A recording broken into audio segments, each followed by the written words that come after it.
طبعًا لو أنت بتتفرّج على كورة أو حتى متابعها من بعيد، هتبقى عارف إن اللمسية هي الأكاديمية التابعة لنادي برشلونة في أسبانيا، واللي بتخرّج له كل النجوم دي، أو بمعنى أصح هي المزرعة السعيدة اللي بتخرّج لبرشلونة كل المواهب اللي بتبقى تقريبًا مغطية من 75 ل80% من الsquad بتاعه. قبل ما نبدأ في كلام عن اللمسية بشكل أدق، حابب أعرّفك معلومة هتبقى مفاجأة شوية بالنسبة لك. إن اللمسية مش هي الأكاديمية رقم واحد في العالم في الرانكينج بتاع سنة 2025. الأكاديمية رقم واحد في العالم اللي خدت أحسن أكاديمية في العالم في 2025 هي أكاديمية نادي بنفيكا. بس طبعا مش عشان بنفيكا عندها لعيبة أحسن أو نجوم أبرز من النجوم اللي اللمسية بتخرجهم، بس عشان بنفيكا هي أكتر أكاديمية فيها لعيبة بتلعب في الخمس دوريات الكبرى في سنة 2025 بإجمالي حوالي 93 أو 94 لاعب. لكن لما تيجي تتكلم عن اللمسية هتلاقي إن جودة اللعيبة بتاعت اللمسية في حتة تانية خالص، وده اللي خلاها تاخد التصنيف رقم 2 وريفر بليت كان في التصنيف رقم 3. لو دخلت على جوجل ترجمت كلمة لمسية هتلاقي معناها مزرعة، وهنا هي ما اتسمتش كده بالصدفة، هي اتسمت كده لأن المكان دوت سنة 1702 لما نادي برشلونة اشتراه كان عبارة عن بيت ريفي. النادي اشتراه وحوله لمقر تابع للنادي وبيستخدموه في الأشياء اللي بتخص فريق الكورة. ولكن بعد كده سنة 1979 لما قرروا إن هم يعملوا الأكاديمية دي، أخدوا المقر دوت وخلوه هو المقر الرئيسي للمسية، عشان كده اتسمى بالاسم ده. لاماسيا حرفيًا ما شافتش التطور ده غير بعد ما مسكها يوهان كرويف أسطورة هولندا وأسطورة نادي أياكس وأسطورة نادي برشلونة. يوهان كرويف أول ما مسك الأكاديمية أسس فيها فلسفة الكرة الشاملة وأسلوب لعب التيكي تاكا اللي بيلعب بيه برشلونة تقريبًا لحد يومنا هذا، وهو ببساطة إن اللاعب من أول ما بيخش الأكاديمية من وهو عنده 6 سنين بيتزرع جواه أسلوب لعب موحد، وهو التمريرات القصيرة والتحرك بدون كورة والاستحواذ أكتر وقت على الكورة في جميع أعمار الأكاديمية. ووحد أسلوب اللعب في جميع أعمار الأكاديمية حتى الوصول للفريق الأول. يعني من الآخر هتلاقي كل لعيبة الأكاديمية بجميع أعمارها وبكل فرقها أسلوب لعبهم واحد، وهي الاستحواذ على الكورة والكرة الشاملة والتمريرات القصيرة. في لمسية ما كانوش بيتعلموا بس كل حاجة بتخص الكورة، هما كانوا بيتعلموا كل حاجة تخص الإنسان.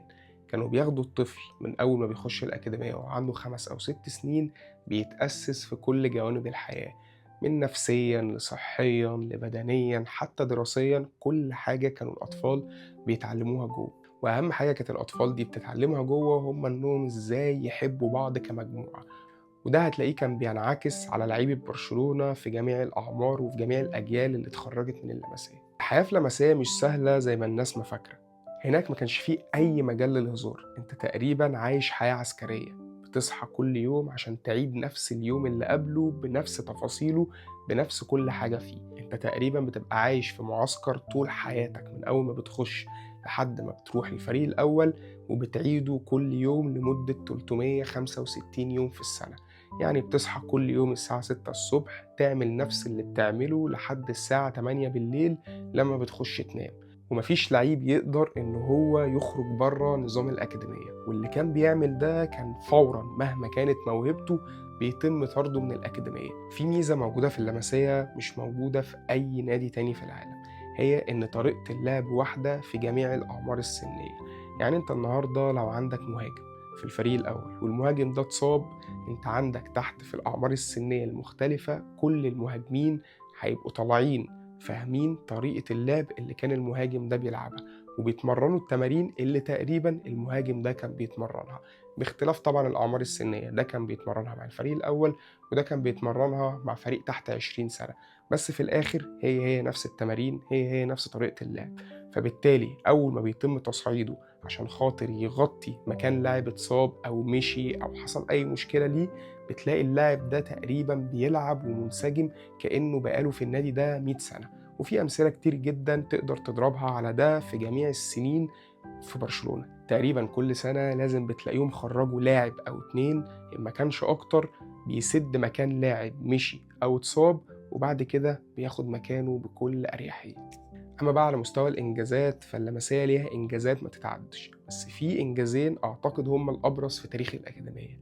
أول إنجاز إن سنة 2010 لأول مرة في التاريخ إن التلات لعيبة اللي يبقوا مرشحين لجائزة البالون دور يبقوا خريجين أكاديمية واحدة، وهم طبعا ميسي وإنيستا وتشافي. وتاني إنجاز إن موسم 2012-2013 بدأ 11 لاعب أساسي في ماتش في الدوري لبرشلونة كلهم خريجين أكاديمية اللمسية، ودي أعتقد ما حصلتش في التاريخ قبل كده في أي نادي في العالم.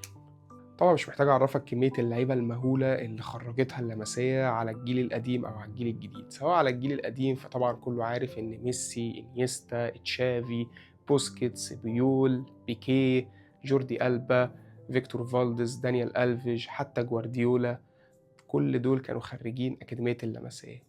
أما الجيل الحديث لامين يامال وبيدري وجابي وكوبارسي وفيرمين لوبيز وكاسادو، كمية لعيبة بتطلع كل جيل من الأكاديمية دي يحتل العالم. تأثير اللمسية موقفش عند نادي برشلونة بس، ده حتى كمان وصل لمنتخب أسبانيا اللي في 2010 المنتخب اللي أخد كأس العالم كان بيلعب من تشكيلة تقريبا 7 أو 8 لعيبة منها خريجين اللمسية. وأي حد في الدنيا كان بيتفرج على منتخب أسبانيا في النسخة دي من كأس العالم هيلاقي بالظبط إن هي نفس طريقة لعب برشلونة، تيكي تاكا والاستحواذ على الكورة والتمريرات القصيرة والتحرك بدون الكورة. اللمسية زي ما قلت لك في أول الفيديو هي المزرعة السعيدة لنادي برشلونة.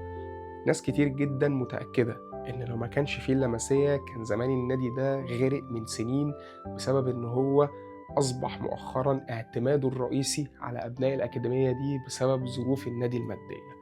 وهنا بقى السؤال الأهم اللي تقريبا خلاني أعمل الحلقة دي، بعد ما خلاص احنا تقريبا في الرتوش الأخيرة لصفقة حمزة عبد الكريم لاعب النادي الأهلي اللي هينضم لنادي برشلونة، أو بمعنى أصح هينضم لأكاديمية اللمسية لحد ما يلعب مع الفريق الأول.